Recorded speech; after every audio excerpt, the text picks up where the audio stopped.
I want to.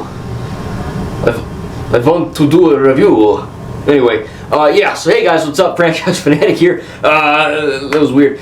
We are reviewing the new horror thriller movie, Nosferatu. Now, I did a community post if you want me to react to the 1922, I believe, Nosferatu movie. I watched about 2 minutes of it, just for giggles, and it is completely effing silent.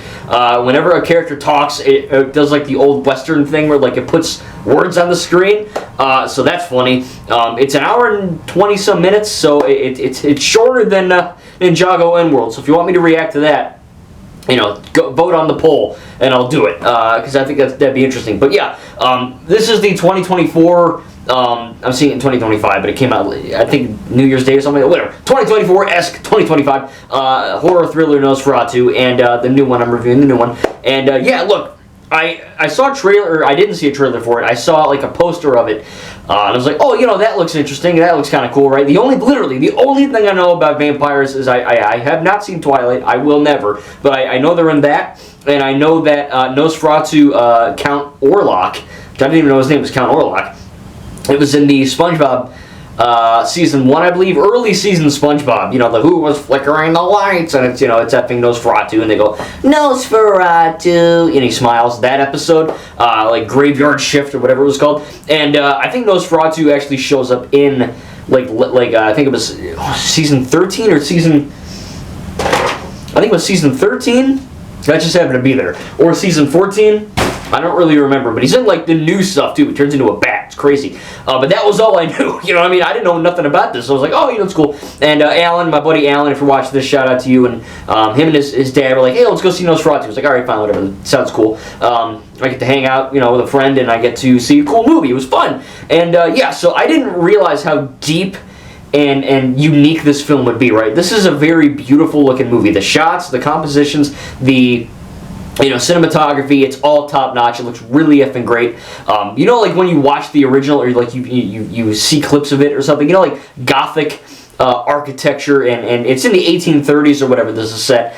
So they all got the crazy Assassin's Creed Syndicate look to them. And with that, you know, you're getting this old-timey style look, but you're also getting like a really well done movie in terms of its plot as well, which we'll get into. But the way it looks, first off, is freaking great, right? The architecture, the film, you know, it isn't shot in black and white, it's shot in color, but a lot of this does look kind of like it is black and white. There's a lot of effective use of shadows and imagery like that. Like you see Count Orlok, you know, without spoiling it obviously, but you see him in certain things like a curtain or the shadows, you know, his hand from the trailer, his hand, kind of the shadow of his hand going over the, you know, the city and all that, the town, and it looks really cool, you know what I mean? So yeah, the stylistic approach that Robert Eggers took with this is effing great. Like, it looks stylistically very great, okay? It really does get you in the mood. I think it is a horror movie, but this isn't horror like Terrifier or Evil Dead or Scream, where it's a lot of violence and killing and blood and gore. There is violence and killing and blood and gore, just not to an abhorrent, you know, horrible degree. But it really kind of focuses and strives on being a unique film in the sense that it really does provide you with that terror and that dread and that anxiety almost, and the style that is, you know, that showcases through how the film is made, right? You get these long panning shots of characters walking around in the dark with a single source of light, and the camera pans slowly over them, or over this way and then back, you know, but it's not just characters slowly creeping around, but it's the way the movie looks, right? Like I said, the cinematography, it's like, you know, the castle that Nicholas Holt's character, you know, Lex Luthor, goes to, and you see, you know, the effect that this has on these characters, and just the architecture and the way that these mansions and buildings are designed and all that, the way that he blends in with the shadows, like I said, really, really great. The acting is good as well. Lily, I think her name's Lily Adam Depp. It's Johnny Depp's daughter, which I didn't even know he had a daughter. But Jack Sparrow's daughter is basically the star of the show, and she's great. You know what I mean? She does a great job. Both of these characters are really, really good in their role. Lily and Nicholas Holt, and their characters kind of are, you know, they're married and they love each other, but it's hard to review this movie without ruining it, because like a big part of this movie is, yes, Count Orlok, Nosferatu, the vampire, which really, like, you know, if you watch the original movie, he looks creepy and weird, but in this movie, it's like, it's almost, I don't want to say pedophile, because I don't know what those look like, but you know, like Trevor, like a hillbilly, he's got like you've seen the trailer and you've seen clips on YouTube and pictures. He's got this crazy ass mustache, like really, really crazy weird. He looks like a trucker, and it's really, really weird. So yeah, the design is creepy, and it's very effective in that, right? Bill Skarsgård, who of course is the main bad guy in John Wick 4, he played Pennywise the Clown. I think he's the Crow. He's a bunch of weird people. He basically didn't, I don't think they did any makeup on the guy. He just looks like that. But no, I mean, it probably did a lot of makeup. I heard the final scene, the big finale moment scene is like he was in this massive prosthetic suit. He was sweating like crazy, kind of like Henrietta from Evil Dead 2 and the show. Kind of like that. But, I mean, yeah, like the Count Orlok looks great, you know what I mean? Like, they really do a good job building up to what he looks like and all that. He sounds good. At first, it is a bit cringy, because when he talks, he literally does effing sound like, I mean, it's more creepy, but he's like, you know, you did the estate to me, and this is my... He's got the, I want to suck your blood. He's got that accent. And I'm like, oh, this is going to be weird, you know what I mean? But he keeps talking, and it grows on you. It isn't the Count from Sesame Street kind of sound, you know what I mean? It is very much more creepy, and when you're in a massive ass theater, it sounds like a bomb's going off whenever you're like certain jump scares and shit. Like, it's crazy. It's a very loud movie, but it works, right? It's effective. The sound design is great. You know, there's like scenes where characters drop things and they shatter, and it's like a really loud effect. And you know, I think that the Count's voice is also giving that bass. The bass is a fish. The bass, like, you know, the boom sound that you get, it's really, really great stuff. So yeah, I mean, the Count's great in this. I think he looks creepy enough. He does creepy things. The acting across the board is pretty great. You know, there at first, Lily Allen's character was a bit, you know, I think her name's Helen or Ellen. I don't have my phone on me. My phone's died, so I think it's Helen.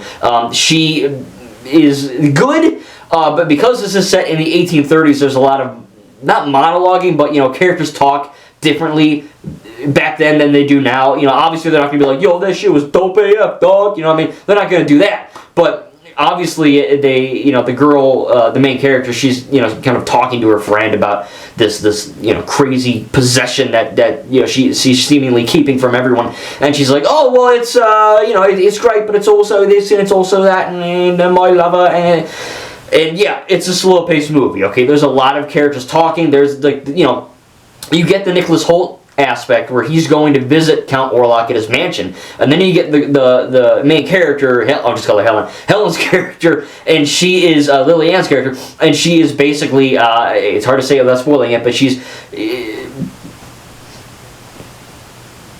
getting banged by Dracula, metaphorically, of course, and one of the main aspects of this film, besides, you know, creepiness and you know, a few other things, is this whole kind of side plot with Green Goblin, Willem Dafoe's character, is like a professor, and they're trying to heal Lily Allen's character, and they're, you know, they're going back and forth. And effing Quicksilver, Kraven the Hunter is in this movie. It's weird. And you get Lex Luthor, Kraven the Hunter, and effing Green Goblin in the same movie. I'm probably missing. There's probably another Marvel or DC actor in there somewhere I'm missing. But I mean, it is interesting that they're trying to kind of do like a almost like an Evil Dead style like possession aspect of it, which is cool. But a big aspect of this film is sex. Now, obviously, for the 4-year-olds watching, which hopefully there are none, that's going to be really awkward. And yeah, look, again, it was weird, right? I thought it was going to be weird because I'm seeing this movie with my friend and his friend's dad, you know. So I'm like, this is cool, it's going to be fine. And then I looked into it and I read, oh, there's a lot of sex in the movie, and I'm like, well, this is going to be awkward as hell. It's like watching you know, an R-rated movie. And your grandma walks in the room as the sex scene is going, and this girl's moaning, and you're like, fuck, you know what I mean? I can't pause it, because that's going to be weird. I can't fast forward, because I'm going to miss stuff. I can't mute it. I mean, I guess I could, but I'm not going to do that, you know what I mean? It's just weird. It's like that, but thankfully it wasn't awkward, and the sex in this movie isn't like, oh, look, boobies, you know what I mean? It's not like that. It is portraying sex as not only a human act, but also, you know, kind of this metaphor of what pleases us or what gives us pleasure also haunts us and hurts us and can sometimes kill us. So there's a lot of metaphor and, you know, adult imagery and stuff like that, but it is not porn, okay? I know some people think it is.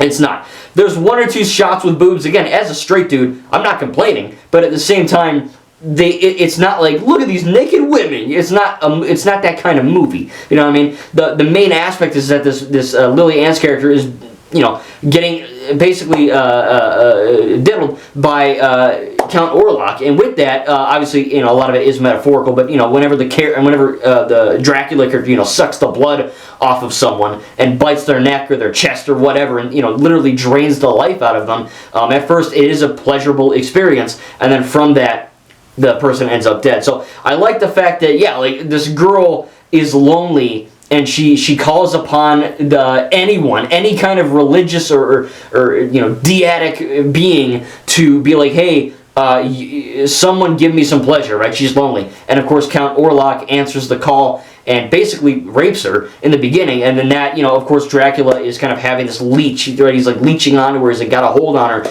And that kind of feeling and that these visions and nightmares, and whenever she's convulsing like crazy, she's, getting, basically taken over by this entity, that of course subsides when she meets her husband, and then other stuff happens and the movie happens. But yeah, I mean, it is a really good story. I didn't expect her to be a good story. I expected it to just be, oh, scary, suck your blood, but it was actually like good. I mean, like the acting was really good, especially toward the end. I think Lily Ann Depp, or Lily whatever Depp, I think she's really great in this.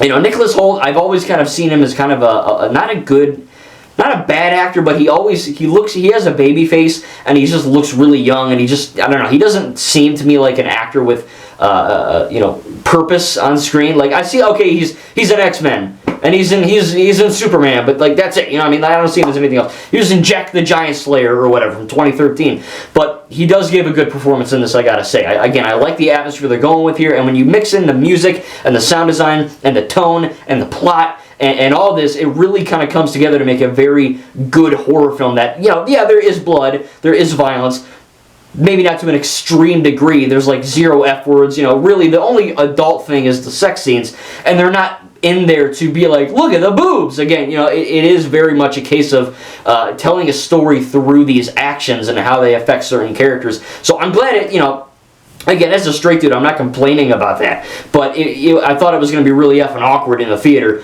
hear a girl moaning, but no, I mean, again, it definitely showcases, and it's hard to explain it without you actually seeing the movie, because you won't know what the heck I'm talking about, but trust me, go and watch the movie in theaters, or however you can watch it. Maybe I'll buy it on Blu-ray and give you the code, whatever, but no, I think that it is a movie to see in theaters, and it's a movie that you don't want to get spoiled for you. Obviously it's not Star Wars or Marvel, but it is a film that, this is a very good movie to watch in theaters, right? The sound design and all that looks really great. The widescreen, the shots are incredible. There are certain scenes in the movie where there's just 0 sound.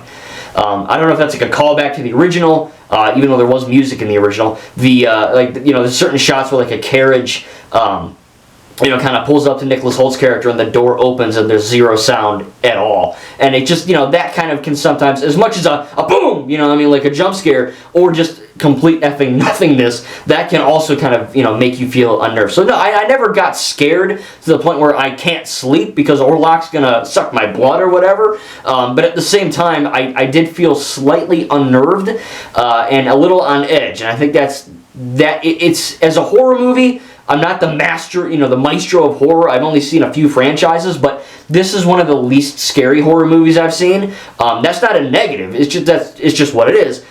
It's not meant to be, super gory, in-your-face terror. It's telling that story through its shots and through its tone, through its atmosphere, through its storytelling and its visual storytelling, as well as, of course, the script and all that. But yeah, basically the actors and actresses and the writers and everyone, they really, really did a great job. As far as negatives, like I said, there's nothing woke. I think that maybe it's paced a little slowly.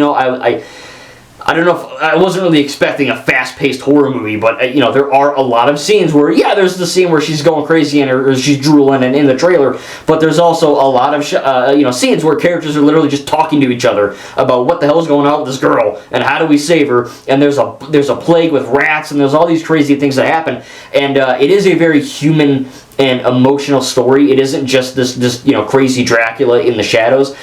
It's got that, but it also has a very, like I said, human and emotional story to tell, which I didn't expect going into it. Like I said, I just expected creepy shadows and blah. But at the same time, I heard a lot of praise, and I was like, all right, this could be kind of cool. And yeah, it was. I mean, it's not my favorite horror movie ever, but it's good enough to where I'm going to buy it on Blu-ray. I had a fun time with it. It is a deep psychological film. It's like the two Joker movies that, those are the recent that I've seen.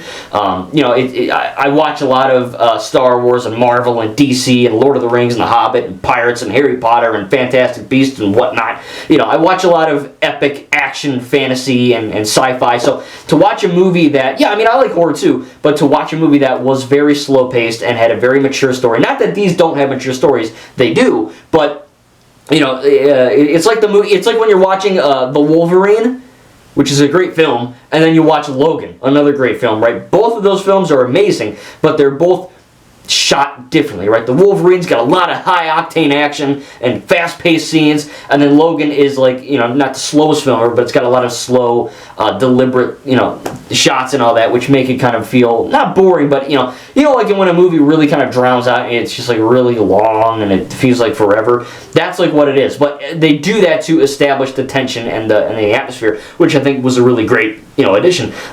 Obviously, the ending is pretty controversial, pretty insane. I'm not going to ruin that. You've probably seen it online. It's pretty much effing everywhere at this point. But I think it is a good ending. I think it's tragic and sad and also heroic and happy at the same time. It's kind of a mix of different emotions. And I think that, there's probably not going to be a sequel to this. But I am glad that they did make it. Again, the only thing I knew about this was SpongeBob. So I'm glad that, my interest has been piqued in watching the original, which, again, if you want me to do that, go vote in the community tab. It's open right now.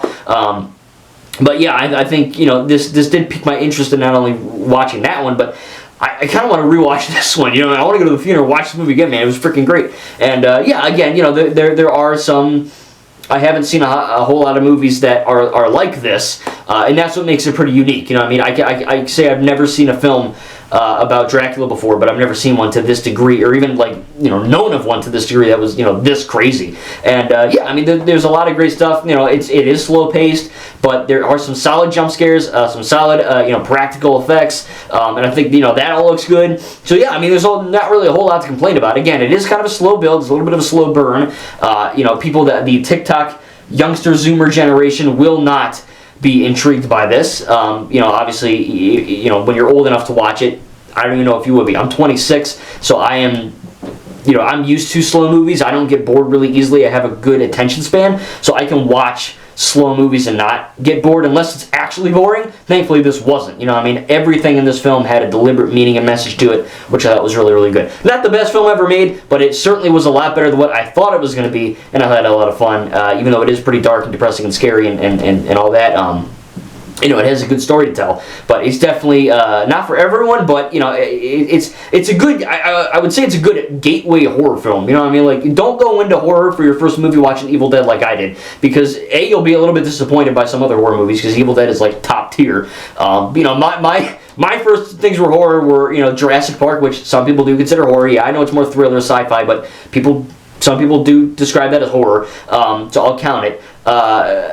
What is it? The Thing, the original The Thing, Scream, and Evil Dead, and probably some other random scary stories to tell in the dark, Brightburn. So I've seen some horror films, but this one's very unique, very atmospheric, and pretty chilling. Again, it's not going to keep you up at night. You're not going to be like, oh! Like screaming in pain or screaming in the middle of the night. But it is an unnerving movie where you're watching it and you really are sucked into, no point intended, vampire teeth sucked into the film and all of the messages and the different atmospheres and the different composition, shot compositions, and the cinematography, the editing, the atmosphere. Like I said, all of it really works to create a pretty chilling and haunting experience. So tell me down below in the comments what you think about the new Nosferatu. Did you see the original? And if so, what did you think? And if you saw this new one, what did you think? Again, no spoilers down below in the comments. Nothing that you'll see in the trailer or pictures and all that, because I know this is still pretty fresh in theaters. But yeah, I had a good time with it. I'm going to give Nosferatu an A. I really don't have any, it's not like, oh, the CGI was horrible, oh, the acting was trash, oh, it's woke, or oh, it's this, what's that. Like, it's a solid horror movie, It's got a good story, and I had a lot of fun despite the pretty heavy material in it. But yeah, I'm going to get this one on Blu-ray, man. I had a lot of fun with it. It's pretty good. So tell me down below your thoughts on Nosferatu. And yeah, I don't know, vampires are kind of cool, I guess. Thank you, and jacked up. Again, they look like truckers in this one, but it is what it is. Thank you guys, and we'll see you in the next video.